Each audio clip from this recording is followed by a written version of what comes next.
हवाओं के भरोसे मत उड़, चट्टानें तूफानों का रुख मोड़ देती है मेरे प्यारे दोस्त। हवाओं के भरोसे मत उड़, चट्टानें तूफानों का रुख मोड़ देती हैं। अपने पंखों पर भरोसा रख, हवाओं के भरोसे तो पतंगे उड़ा करती है। तो नमस्कार, राधे राधे, जय श्री कृष्णा। तो जैसा कि दोस्तों आप सभी को पता है, मैं आपको कलाम की बुक सॉल्व करा रहा हूँ, ठीक है, जिसमें आपको 30 आउट ऑफ 30 प्राप्त करने के लिए इस सारी वीडियो को देखना है, ठीक है। जो साथी मेरे साथ नए जुड़ रहे हैं, जो फर्स्ट टाइम इस वीडियो को देख रहे हैं, तो मेरी जाके उस प्लेलिस्ट को भी चेक कर लें, यहाँ से हमने शुरुआत की थी, ठीक है। फिर इस वीडियो पे आएँ।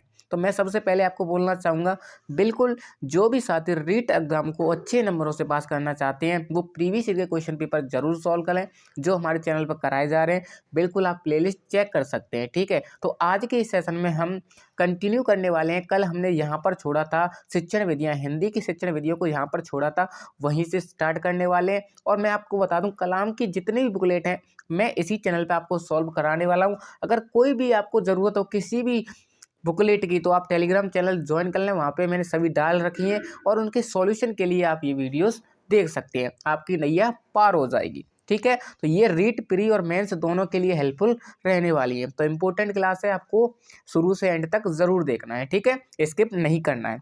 आपका फर्स्ट क्वेश्चन दोस्तों, बिना टाइम गवाए शुरू करते हैं। दोस्तों आज मेरी थोड़ी तबीयत सी खराब है, तो आप आवाज़ को मैनेज कर लेना, क्योंकि आवाज़ मेरी थोड़ी ठीक नहीं लग रही होगी। अगर लग रही है तो कोई बात नहीं है, लेकिन थोड़ी सी तबीयत खराब है, लेकिन आपके पास वीडियो जरूर पहुँचानी, इसलिए वीडियो बनानी पड़ रही है, ठीक है। तो आपका अगला फर्स्ट क्वेश्चन है, नर्सरी तथा प्राथमिक स्तर पर कविता शिक्षण की सर्वश्रेष्ठ प्रणाली है। रीट L1 2017 में पूछा गया क्वेश्चन है। ये L1 व L2 दोनों के लिए इंपॉर्टेंट रहने वाली हैं, क्योंकि सेम सिलेबस है और सेम क्वेश्चन पूछे जाते हैं, ठीक है। आपका फर्स्ट ऑप्शन है गीत तथा नाट्य प्रणाली, शब्दार्थ कथन प्रणाली, प्रश्नोत्तर खंडान्वय प्रणाली या व्याख्या प्रणाली, ठीक है। तो बताइए इसका राइट आंसर क्या होगा मेरे प्यारे दोस्त। बिल्कुल जो भी ऑप्शन ही बता रहे हैं उनका राइट आंसर हो जाएगा दोस्तों। नर्सरी तथा प्राथमिक स्तर पर कविता शिक्षण की सर्वश्रेष्ठ प्रणाली गीत तथा नाट्य प्रणाली होती है, ठीक है। बिल्कुल इसके बारे में थोड़ी सी बात करें मेरे प्यारे मित्र, तो नर्सरी व प्राथमिक स्तर पर कविता शिक्षण की सर्वश्रेष्ठ प्रणाली गीत प्रणाली व अभिनय प्रणाली है। जब आप कक्षा 1 से 5 के टीचर बन जाओगे, प्राथमिक स्तर के टीचर बन जाओगे, तो आपको वहाँ पर गीतों के माध्यम से नर्सरी व प्राथमिक स्तर के बच्चों को पढ़ाना पड़ेगा। तो उसके लिए सर्वश्रेष्ठ प्रणाली कौन सी है? गीत प्रणाली है। जो गीत प्रणाली है मेरे दोस्त, इसमें शिक्षक कविता को गीत की तरह लय ताल के साथ गाकर सुनाता है, वह छात्र अनुकरण करता है। अभिनय प्रणाली या नाट्य प्रणाली में इसमें शिक्षक कविता के भावों के अनुरूप भावभंगियों करते हुए शिक्षण करवाता है, अर्थात कविता के भावों के अनुरूप अंग का संचालन करता है, ठीक है। तो आई होप आप इसे अच्छे से समझ गए होंगे। दोस्तों आप पेन कॉपी साथ में लेके बैठें, जिससे आपको जो इंपॉर्टेंट चीज़ें मिलें तो आप उनको नोट करते चलें, ठीक है। इंपॉर्टेंट क्वेश्चन रहने वाले हैं, दोनों एक ही शिक्षण विधि से पूछे गए हैं। योजना शिक्षण विधि के प्रवर्तक कौन है? इंपॉर्टेंट क्वेश्चन है दोस्तों, बार बार पूछा जाता है, ठीक है। आपके ऑप्शन है John Dewey, WH Kilpatrick, Dalton और अरस्तु। दोस्तों इंपॉर्टेंट क्वेश्चन है, कंफ्यूजन करने वाला क्वेश्चन है। बहुत सारे बच्चों ने इसको जॉन डीवी पढ़ा होगा, लेकिन जॉन डीवी नहीं है दोस्तों। अगर ऑप्शन में किलपैट्रिक दिया हुआ है तो आपको किलपैट्रिक ही करना है, ठीक है। इसके प्रवर्तक प्रथम जो संप्रत्य दिया था वो जॉन डीवी ने दिया था, लेकिन इसके प्रवर्तक माने जाते हैं WH किलपैट्रिक माने जाते हैं, ठीक है। तो इसका राइट आंसर ऑप्शन भी हो जाएगा। बिल्कुल इस विधि के बारे में बात करेंगे, उससे पहले आप दूसरा क्वेश्चन देख लीजिए। प्रोजेक्ट विधि में शिक्षा प्रदान की जाती है कैसी? सैद्धांतिक शिक्षा, जीवन उपयोगी शिक्षा, बेसिक शिक्षा या नैतिक शिक्षा? तो इसका राइट आंसर हो जाएगा मेरे प्यारे दोस्त जीवन उपयोगी शिक्षा, ठीक है। बिल्कुल प्रोजेक्ट विधि के बारे में थोड़ी सी बात करें मेरे प्यारे मित्र, तो आपके लिए इंपॉर्टेंट रहती है, इसमें से आपका क्वेश्चन जरूर पूछा जाएगा। तो इंपॉर्टेंट है, आप स्क्रीनशॉट ले सकते हैं और इनको नोट भी कर सकते हैं, ठीक है। प्रोजेक्ट या योजना विधि, इसके जन्मदाता है मेरे प्यारे मित्र किलपैट्रिक। कौन है मेरे? किलपैट्रिक, ठीक है। प्रोजेक्ट पर सबसे पहले कार्य जॉन डीवी ने किया, मैंने आपको बता दिया है, ठीक है। उनके शिष्य किलपैट्रिक ने इस विधि के रूप में प्रस्तुत किया, जबकि स्टीवेंसन ने प्रोजेक्ट विधि को परिभाषित किया, ठीक है। तो इंपॉर्टेंट है, आपको याद कर लेना है, ठीक है। बिल्कुल प्रोजेक्ट विधि के लिए मेरे मित्र स्टीवेंसन ने एक इम्पोर्टेंट परिभाषा दी है, आपके एग्जाम में एक बार पूछा गया था फर्स्ट ग्रेड में, तो आप इस परिभाषा को भी देख सकते हैं। प्रोजेक्ट एक समस्यात्मक कार्य है जिसका समाधान उसके प्राकृतिक वातावरण में रहते हुए ही किया जाता है। ठीक है, इंपॉर्टेंट परिभाषा है, आपको याद रख लेनी है। इसके बारे में थोड़ी सी बात और करें मेरे प्यारे मित्र, तो इस विधि में बालक स्वयं अपनी रुचि से विषय वस्तु एवं क्रिया में सामंजस्य स्थापित करते हुए अपनी अध्ययन गति से अधिगम करता है। यह वास्तविक जीवन की अनुभूति कराती है। मैंने आपको बता दिया कि जीवन उपयोगी है, वास्तविक जीवन की उपयोगी है। ठीक है, वास्तविक जीवन की अनुभूति कराती है, तो जीवन उपयोगी विधि है। ठीक है, क्वेश्चन भी पूछा गया था। प्रोजेक्ट विधि के दोस्तों इंपॉर्टेंट सोपान रहते हैं, आपसे पूछा जा सकता है कि क्रम से बताइए। ठीक है, तो इनको क्रम से आपको याद कर लेने हैं। 6 होते हैं संख्या में। आपका फर्स्ट स्टेप परिस्थिति का निर्माण करना, योजना का चयन करना, योजना का कार्यक्रम बनाना, योजना का क्रियान्वयन करना, योजना के कार्य का मूल्यांकन करना और योजना का लेखा जोखा करना। तो इम्पोर्टेंट देखो, आप इसको कैसे याद कर सकते हैं, आपको सिंपल से ऐसे याद किया करो। देखो, सबसे पहले परिस्थिति, फिर योजना, एक एक शब्द में याद किया करो, फिर कार्यक्रम, फिर उसका क्रियान्वयन, फिर उसका मूल्यांकन, फिर उसका लेखा जोखा। ठीक है, तो आप ऐसे याद करोगे मेरे प्यारे मित्र, तो आपको जल्दी याद हो जाएंगे। ठीक है, तो ऐसे याद करने हैं। और ये पीडीएफ दोस्तों अपने टेलीग्राम चैनल पर मिलने वाली है, तो टेलीग्राम जल्दी से ज्वाइन कर लें। और दोस्तों मैं आपसे एक बात बोलना चाहूँगा कि जो मेरे जो व्यूअर्स हैं वो नॉट सब्सक्राइब ज़्यादा हैं, तो मुझे ऐसा लगता है कि आपको वीडियो तो अच्छी लगती है लेकिन आप सब्सक्राइब करना भूल जाते हो। तो मैं आपसे यही बोलना चाहूँगा कि एक बार सब्सक्राइब कर लीजिएगा, जिससे मुझे एक सब्सक्राइब से बहुत ज़्यादा मोटिवेट मिलता है। तो आप ज़रूर सब्सक्राइब करें। आपके सब्सक्राइब से मुझे पैसे मिलने वाले नहीं हैं, पैसे तो इनसे भी मिल सकते हैं। ठीक है, मोनिटाइज है मेरा चैनल, पर आपसे ये बोलना चाहूँगा और एक सब्सक्राइब आप करोगे, संख्या बढ़ेगी, तो मुझे भी लगेगा कि मेरे स्टूडेंट बढ़ रहे हैं और मैं आपके लिए कुछ और ज़्यादा करने की कोशिश करूँगा। ठीक है, अगला क्वेश्चन है आपका, प्रस्तावना का मुख्य उद्देश्य क्या है। जी इंपॉर्टेंट क्वेश्चन है। उद्देश्य कथन करना, प्रस्तुतिकरण करना, नवीन ज्ञान ग्रहण हेतु तत्पर करना, सामान्यीकरण करना। ठीक है, तो इसका राइट आंसर हो जाएगा मेरे प्यारे मित्र, नवीन ज्ञान ग्रहण हेतु तत्पर करना। बिल्कुल ऑप्शन सी इसका राइट आंसर हो जाएगा। इसके बारे में थोड़ी सी बात करें हम मेरे प्यारे मित्र, तो प्रस्तावना का मुख्य उद्देश्य छात्रों के पूर्व ज्ञान से नवीन ज्ञान को जोड़ने के लिए तथा छात्रों को नवीन विषय के लिए मानसिक रूप से तैयार करने के लिए प्रस्तावना को तैयार किया जाता है। ठीक है, तो इम्पोर्टेंट है, आपको याद कर लेना है। ठीक है, अगला क्वेश्चन मेरे प्यारे मित्र, जी आंसर देने की कोशिश करें इन क्वेश्चनों का। खुद से आंसर दोगे तो अगर गलत भी हो जाएगा तो आपको जल्दी याद हो जाएगा। रंगमंच अधिगम विधि, रंगमंच अभिनय विधि क्या है, गद्य की है, पद्य की है, नाटक की है या व्याकरण की है। तो बिल्कुल मेरे प्यारे मित्र इसका राइट आंसर हो जाएगा जो रंगमंच अभिनय। अभिनय किसे कहते हैं मेरे प्यारे मित्र, नाटक को कहते हैं। बिल्कुल सिंपल सा क्वेश्चन है, गलत नहीं होगा मेरे प्यारे मित्र, तो नाटक इसका राइट आंसर हो जाएगा। तो रंगमंच अभिनय विधि किसकी विधि है मेरे प्यारे मित्र, नाटक की विधि है। ठीक है, इसके बारे में थोड़ी सी बात करें मेरे प्यारे मित्र, तो आप देख सकते हैं, जी तभी तो बोल रहा हूँ, आप पेन कॉपी साथ में लेके बैठोगे मेरे मित्र, तो आपको साथ के साथ याद होते जाएंगे और नोट्स भी बनते जाएंगे। अभिनय विधि, अभिनय विधि का प्रयोग नाटक शिक्षण में किया जाता है। इस विधि के 2 उपभेद हैं, कक्षा अभिनय और रंगमंच अभिनय। ठीक है, इंपॉर्टेंट है, आपको याद रख लेना है। कक्षा अभिनय की बात करें मेरे प्यारे मित्र, इसमें अध्यापक छात्रों को नाटक के पात्रों की भूमिकाएं बांट देता है। छात्र अपनी अपनी भूमिका के अनुसार नाटक का वाचिक व कायिक अभिनय करते हैं। जैसे कि आपको एक रामायण का नाटक करना है तो किसी को राम, किसी को लक्ष्मण, किसी को कंस, ऐसे बना देना है। ठीक है, बिल्कुल जी। इस विधि में छात्र अपनी सामान्य वेशभूषा में ही रहते हैं। इसमें शिक्षक की भूमिका निर्देशक के रूप में होती है। इसका प्रयोग कक्षा कक्ष में ही किया जाता है। इस विधि से नाटक शिक्षण में रोचक बनाया जाता है और इसमें छात्रों को भावानुकूल अभिव्यक्ति यानी भावानुकूल अभिव्यक्ति का अवसर मिलता है। छात्रों के व्यक्तित्व का विकास होता है और इसमें रंगमंच व्यवस्था, साज सज्जा यानी साज सज्जा के साथ सजावट, प्रकाश व्यवस्था, ध्वनि व्यवस्था आदि समय पर धन की बचत होती है। यह विधि मनोवैज्ञानिक व उद्देश्यपूर्ण है। माध्यमिक स्तर पर नाटक शिक्षण की श्रेष्ठ विधि है। इंपॉर्टेंट रहने वाला है कि आपसे पूछा जा सकता है कि माध्यमिक स्तर पर नाटक शिक्षण की श्रेष्ठ विधि कौन सी है, कक्षा अभिनय विधि है। ठीक है, यह विधि सरल, व्यवहारिक और मितव्ययी है, यानी कम खर्चीली है। ठीक है, अब बात कर लेते हैं रंगमंच, जो रंगमंच अभिनय विधि है उसके बारे में। इसमें छात्र पूरे नाटक को वास्तविक रंगमंच द्वारा प्रस्तुत करते हैं। छात्र पात्र की भूमिका के अनुसार इसका हाव भाव, चरित्र तथा स्वर के अनुसार वास्तविक रंगमंच पर अभिनय करते हैं। इसमें छात्र पात्रों के अनुसार ही वेशभूषा धारण करते हैं। इस विधि में नाटक को पूर्ण सज्जा के साथ प्रस्तुत किया जाता है। ठीक है, बिल्कुल आपको इंपॉर्टेंट चीजें याद रखनी है, लाइन टू लाइन याद करनी है। ठीक है, इस विधि में छात्रों को वास्तविक रंगमंच पर नाटक का अभिनय करने का अवसर मिलता है। इसमें जिस उद्देश्य की पूर्ति के लिए नाटक लिखा जाता है उसकी पूर्ति होती है। इसमें रंगमंच की तैयारी, नाटक का निर्देशन, संचालन इत्यादि करने का अवसर मिलते हैं। छात्रों में नेतृत्व शक्ति का विकास होता है। ठीक है, इंपॉर्टेंट है, आपको याद रख लेनी है। अभिनय के दौरान छात्रों को नाटकों के पात्र तथा दृश्यों का पूर्ण परिचय प्राप्त हो जाता है। इस विधि से प्राप्त ज्ञान स्थायी होता है। इंपॉर्टेंट रहने वाला है, याद कर लेना। ठीक है, बिल्कुल आगे बढ़ते हैं मेरे प्यारे मित्र।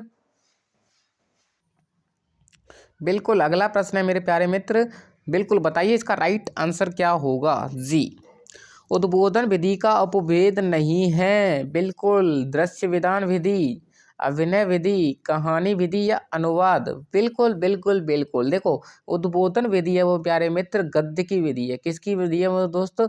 गद्य की विधि है। ठीक है, तो इसमें दृश्य विधान भी होगा, अभिनय भी कर सकते हैं, कहानी भी हो सकती है, लेकिन अनुवाद करने की ज़रूरत नहीं पड़ती मेरे प्यारे मित्र। कहानी की कभी ज़रूरत नहीं पड़ती कि उसका अनुवाद किया जाए। ठीक है, वो खुद से ही अनुवादित होती है। बिल्कुल ठीक है, तो इसका राइट आंसर ऑप्शन डी हो जाएगा।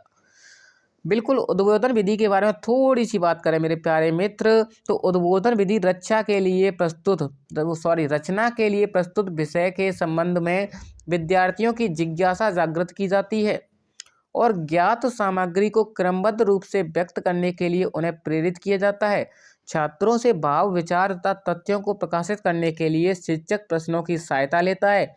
छात्रों की स्मरण शक्ति एवं कल्पना शक्ति को उद्बुद्ध करने के लिए रचना के विषय पर सोचने की प्रेरणा देने के लिए यह विधि ठीक है। ठीक है, बिल्कुल इसमें जीवन चरित्र, आत्मकथा, दृश्य विधान, अभिनय, कहानी या घटनाओं के वर्णन का इस प्रणाली में प्रयोग अधिक होता है। तो इम्पोर्टेंट रहने वाली ये वाली लाइन तो आपको याद कर लेनी है। ठीक है, बिल्कुल इम्पोर्टेंट है जी। अगला क्वेश्चन दोस्तों, जी बताइए क्या होगा इसका राइट आंसर। व्याकरण शिक्षा स्वतंत्र रूप से किस विधि में नहीं दी जाती? भाषा संसर्ग विधि, आगमन विधि, निगमन विधि या पाठ्य पुस्तक विधि। बिल्कुल इसका राइट आंसर हो जाएगा मेरे प्यारे मित्र भाषा संसर्ग विधि।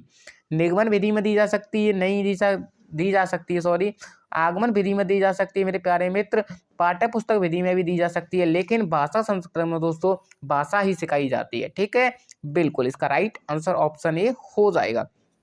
आप सोच रहे होंगे कि पाठ्य पुस्तक विधि में कैसे दी जाती है व्याकरण, तो आप सभी को पता होगा कि ऐसे जैसे कि आपको मैं पाठ्य पुस्तक पढ़ा रहा हूँ, इसमें कोई संधि आ जाती है तो उस संधि को उस व्याकरण के रूप में उसी टाइम में आपको बता देता हूँ। तो बिल्कुल उसमें पाठ्य पुस्तक विधि में भी व्याकरण भी प्रयोग की जाती है। ठीक है, बिल्कुल अगले क्वेश्चन की तरफ चलते हैं मेरे प्यारे मित्र। अगला क्वेश्चन आपकी स्क्रीन पर, निम्न में से रचना शिक्षण की विधि नहीं है।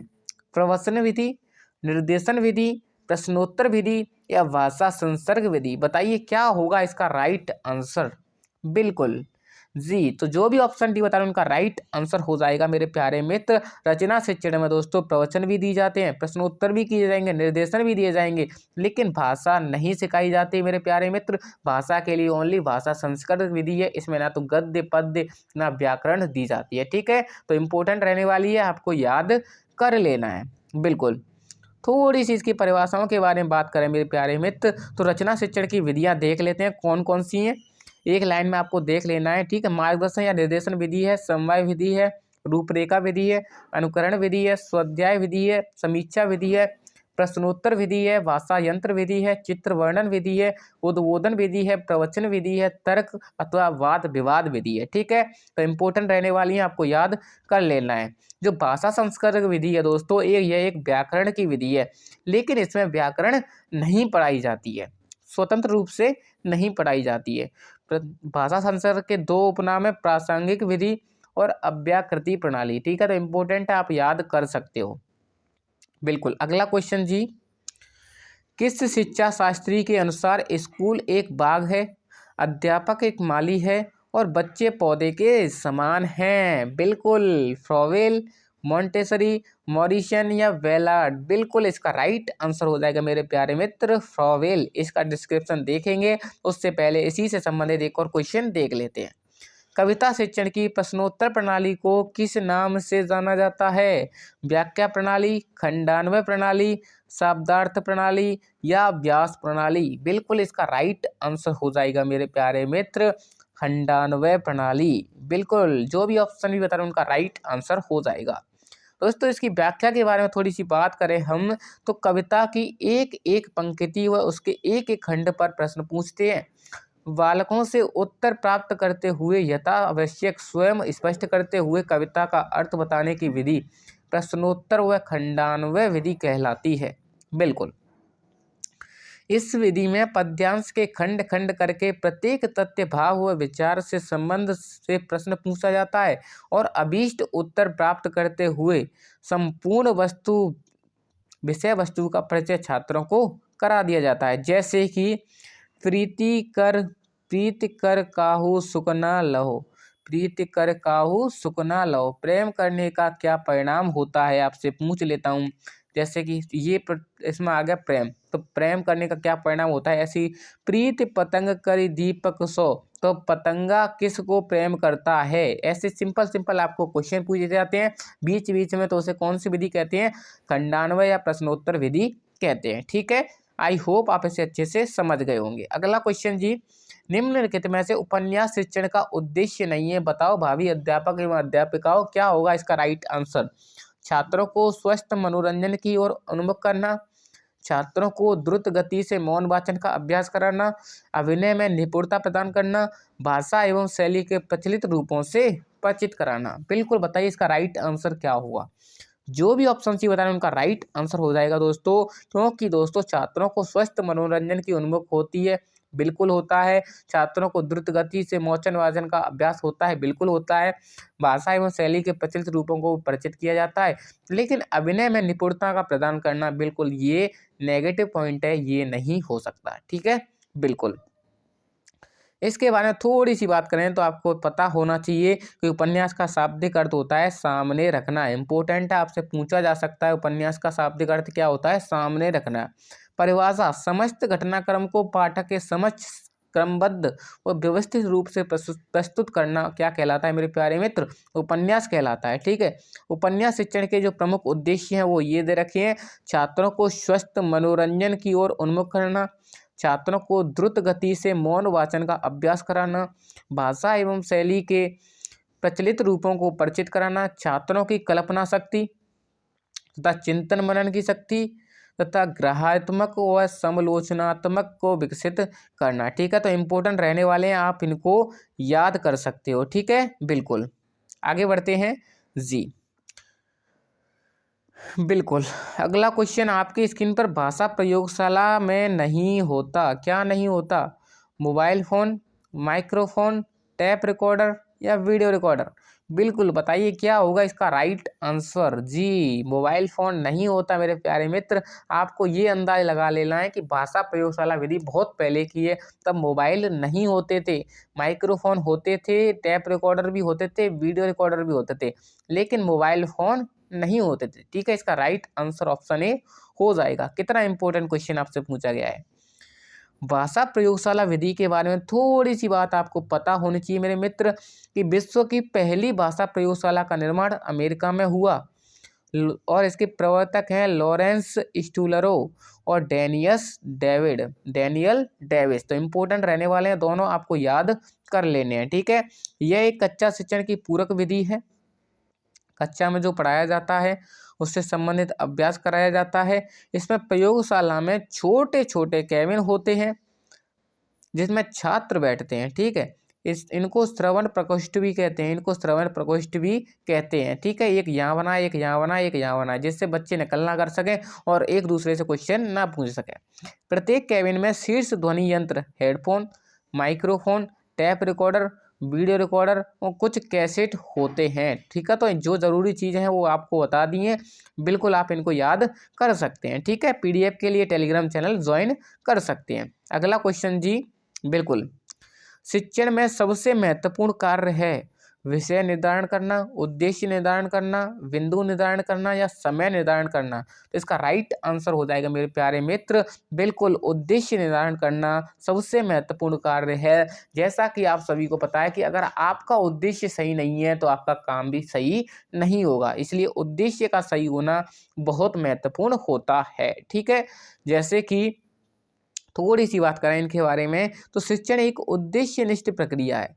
किसी भी कार्य को करने से पूर्व उसके उद्देश्य निर्धारित किए जाते हैं। सही बात है, क्योंकि निरे उद्देश्य कोई भी क्रिया नहीं की जाती और पूरी भी नहीं होगी। इस प्रकार शिक्षण कार्य में सबसे महत्वपूर्ण कार्य उद्देश्य निर्धारण करना है। ठीक है, बिल्कुल।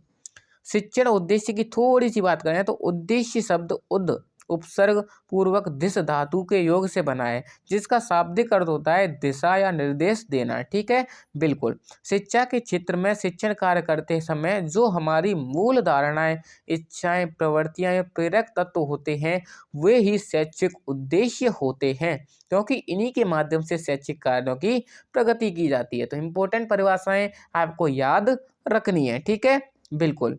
अगला क्वेश्चन जी आपकी स्क्रीन पर बताइए क्या होगा इसका राइट आंसर। भाषा शिक्षण की श्रुत लेखन अभ्यास विधि का प्रमुख उद्देश्य नहीं है। नहीं वाला क्वेश्चन आ जाए मेरे मित्र तो आपको ऐसे ही पेपर में भी गोला कर देना है, जिससे आपको पता चल जाएगा कि ये नहीं वाला क्वेश्चन है। किसने बताया था? पुनीत सर ने बताया था। ठीक है, वर्तनी दोष दूर करना, शुद्ध लेखन की क्षमता का विकास करना, नवीन शब्दों का ज्ञान प्राप्त करना, हस्तलिपि सुधारना। ठीक है, तो इसका राइट आंसर बताइए क्या होगा। बिल्कुल बिल्कुल, हस्तलिपि सुधार करना इसका उद्देश्य नहीं होता मेरे प्यारे मित्र। भाषा शिक्षण का उद्देश्य होता वर्तनी दोष को दूर करें, शुद्ध लेखन की क्षमता का विकास करें और नवीन शब्दों का ज्ञान प्राप्त करें। हस्तलिखित यानी हस्तलिपि मैटर नहीं करती, हैंड राइटिंग मैटर नहीं करती। ठीक है, बिल्कुल। श्रुत लेखन अभ्यास विधि के बारे में थोड़ी सी बात करें तो शिक्षक द्वारा बोले गए शब्दों को सुनकर लिखने के कारण इसका नाम श्रुत लेखन अभ्यास विधि पड़ा था। ठीक है, श्रुत लेखन के जो उद्देश्य है वो है वर्तनी दोष को दूर करना, नवीन शब्दों का ज्ञान कराना, शुद्ध लिखने की क्षमता का विकास कराना और तीव्र गति से लेखन के लिए प्रेरित करना। ठीक है, इंपॉर्टेंट है, आपको याद रख लेनी है। बिल्कुल। उच्चारण संबंधी अशुद्धियाँ कुछ ऐसी होती हैं, अक्षर संबंधी होती हैं, मात्रात्मक संबंधी होती हैं, अनुनासिक संबंधी होती हैं, ध्वनि संबंधी होती हैं, नासिक संबंधी होती हैं, स्वराघात होती हैं। तो ये इंपॉर्टेंट नहीं रहने वाला है आपके लिए। ठीक है, तो अगला क्वेश्चन है आपका, शब्द भंडार में वृद्धि के लिए सर्वाधिक उपयुक्त है गद्य शिक्षण, पद्य शिक्षण, व्याकरण शिक्षण या अलंकार शिक्षण। बिल्कुल बताइए इसका राइट आंसर क्या होगा। बिल्कुल मेरे प्यारे मित्र, इसका राइट आंसर हो जाएगा ऑप्शन ए। शब्द भंडार के लिए सबसे दोस्तों इंपॉर्टेंट क्या होता है? गद्य शिक्षण होता है। ठीक है, गद्य शिक्षण के दोस्तों मुख्य उद्देश्य क्या क्या है? व्याकरण का ज्ञान कराना, आपसे वो तो क्या पूछा गया था, बिल्कुल बताइए। शब्द भंडार तो वहां से पूछा गया था, लेकिन आपसे पूछा जा सकता है कि व्याकरण का ज्ञान सर्वाधिक कहाँ से होता है? यहीं से होता है। छात्रों के शब्द भंडार में वृद्धि करना यहीं से होता है। छात्रों में कल्पना शक्ति व चिंतन मनन करने का विकास कहाँ से होता है? गद्य शिक्षण से होता है। वाचन की क्षमता का विकास कहाँ से होता है? गद्य शिक्षण से होता है। ठीक है, तो इंपॉर्टेंट रहने वाले चारों उद्देश्य आपको याद कर लेना है, आपके एग्जाम में सीधे छपने वाले हैं। ठीक है, बिल्कुल। आगे बढ़ते हैं जी। जिस प्रकार चित्रकार के लिए तूलिका और फलक वांछनीय हैं, ठीक उसी प्रकार उससे कुछ अधिक अध्यापक के लिए श्यामपट्ट तथा खड़िया के टुकड़े का महत्व है। ये दोनों वस्तुएं सफल अध्यापक की सतत संगिनी। उपयुक्त कथन निम्नलिखित में से किसका है? बिल्कुल आपको बताना है, इंपॉर्टेंट है, आपने नहीं पढ़ा होगा लेकिन आपको पढ़ लेना है दोस्तों। आपके ऑप्शन है पंडित सीताराम चतुर्वेदी, MP मफात, EV वेस्ले या रायन वार्न। तो इसका राइट आंसर हो जाएगा मेरे प्यारे मित्र पंडित सीताराम चतुर्वेदी। इनका ये मुख्य कथन है। ठीक है, तो इम्पोर्टेंट है, आपको याद रखना है, इसका स्क्रीनशॉट ले सकते हैं। बिल्कुल ठीक है जी। अगला क्वेश्चन है जी, बिल्कुल, व्याकरण शिक्षण प्रणाली में किस प्रणाली को विकृत रूप से सुग्गा प्रणाली भी कहा जाता है? कल भी ये क्वेश्चन आया था, आज भी यही क्वेश्चन आया है। तो सुग्गा प्रणाली, जो तोता प्रणाली है, जो रटंत प्रणाली है, उसके बारे में पूछा है। निगमन प्रणाली है, अव्याकृति प्रणाली है, पाठ्य पुस्तक प्रणाली है या आगमन प्रणाली है? तो बिल्कुल मेरे प्यारे मित्र इसका राइट आंसर हो जाएगा पाठ्य पुस्तक प्रणाली। क्या हो जाएगा मेरे प्यारे मित्र? पाठ्य पुस्तक प्रणाली को ही हम सुग्गा प्रणाली कहते हैं, तोता प्रणाली कहते हैं, रटंत प्रणाली कहते हैं। ठीक है, तो इसका राइट आंसर ऑप्शन सी हो जाएगा। बिल्कुल बिल्कुल जी। थोड़ी सी बात इन विधियों के बारे में कर लेते हैं मेरे प्यारे मित्र। आगमन विधि हम कल पढ़ चुके थे। इस विधि में व्याकरण के नियमों को प्रत्यक्ष न बताकर उदाहरणों द्वारा बालकों से निकलवाए जाते हैं। बिल्कुल आप देख लेना, कल आपने अगर देखी हो तो वो पूरी मैंने आपको बताया था जी। सहयोग प्रणाली मैंने सब कुछ बता दिया था। ठीक है, तो अभी तो क्वेश्चनों को सॉल्व कर लेते हैं। एक बार मैंने बता दिया तो फिर दोबारा बार बार जानने की आपको क्या जरूरत है? फिर तो आप आलसी हो जाओगे। ठीक है, इसलिए उस वहीं की वहीं क्लियर करो उस चीज को। ठीक है, नवीन शिक्षण पद्धतियों में प्रोजेक्ट पद्धति के व्यापक प्रयोग का श्रेय किसको है? ड्यूबी और किलपैट्रिक को, स्टीवेंसन व रिचर्ड्स को, कुमारी हेलन पार्कहर्स्ट को, कार्लटन वॉसवर्ड को। बिल्कुल बताइए इसका राइट आंसर क्या होगा जी। तो जो भी ऑप्शन ये बता रहे हैं उनका राइट आंसर हो जाएगा दोस्तों नवीन शिक्षण पद्धतियों में प्रोजेक्ट पद्धति। मैंने बताया था जॉन डीवी और किलपैट्रिक। ठीक है, तो इंपॉर्टेंट रहती है प्रोजेक्ट विधि। आपसे क्वेश्चन पूछे जाते हैं तो इंपॉर्टेंट आपको याद कर लेने हैं। ठीक है जी। प्रोजेक्ट विधि विचारधारा जॉन डीवी ने दी, प्रतिपादक या जनक पूछ लिया जाए तो किलपैट्रिक। दोनों ऑप्शन में हो तो किलपैट्रिक आपको करना है। स्तर माध्यमिक स्तर पर सबसे उपयोगी होती है। ठीक है, तो इंपॉर्टेंट है, आपको याद रख लेनी है। ध्वनि शब्द वाक्य रचना का ज्ञान देना हिंदी शिक्षण का कौन सा उद्देश्य है मेरे प्यारे मित्र? कौशलात्मक उद्देश्य है, सृजनात्मक उद्देश्य है, रसात्मक उद्देश्य है या ज्ञानात्मक उद्देश्य है? आपको बताना है। ठीक है, तो इसका राइट आंसर हो जाएगा मेरे प्यारे मित्र बिल्कुल ज्ञानात्मक उद्देश्य। कौन सा उद्देश्य है? ज्ञानात्मक उद्देश्य। ठीक है, बिल्कुल। इसके बारे में थोड़ी सी बात करें मेरे प्यारे मित्र तो ये कौशलात्मक उद्देश्य सुनना व पढ़ना कौशल अर्थ ग्रहण करने की क्षमता का विकास किया जाता है। उक्त दोनों कौशलों को अर्थ ग्रहणात्मक कौशल भी कहा जाता है। बोलना व लिखना कौशलों के भावों को अभिव्यक्त करने की क्षमता का विकास होता है। उक्त दोनों कौशलों को अभिव्यक्तात्मक कौशल भी कहा जाता है। ठीक है, तो इम्पोर्टेंट रहती है, आप इन चीज़ों को याद कर सकते हैं। इनको कोई टीचर नहीं पढ़ाता दोस्तों, बिल्कुल आपको खुद से याद करनी है। ठीक है, शिक्षक श्यामपट्ट कॉपी या स्लेट अक्षरों को लिख देता है और छात्रों को कहता है कि इन अक्षरों को देखकर उनके नीचे स्वयं उसी प्रकार का अक्षर बनाएं। यह विधि है पेस्टलॉजी विधि, अनुकरण विधि, मॉन्टेसरी विधि या जैक्टॉट विधि। तो बताइए इसका राइट आंसर क्या होगा? बिल्कुल मेरे प्यारे मित्र इसका राइट आंसर हो जाएगा अनुकरण विधि। क्या हो जाएगा मेरे प्यारे मित्र? अनुकरण विधि हो जाएगा जी। आप सभी को पता होगा इसका आंसर, तो ये तो गलत हो ही नहीं सकता। अनुकरण विधि के बारे में थोड़ी सी बात करें तो भाषा शिक्षण की सबसे प्राचीनतम विधि कौन सी है? अनुकरण विधि है। इस विधि में शिक्षक छात्रों के सामने एक आदर्श रूप प्रस्तुत करता है तथा छात्र उसका अनुकरण करते हुए सीखने का प्रयास करते हैं। इसको आदर्श विधि भी कहा जाता है। क्या कहा जाता है? आदर्श विधि कहा जाता है। ठीक है, बिल्कुल।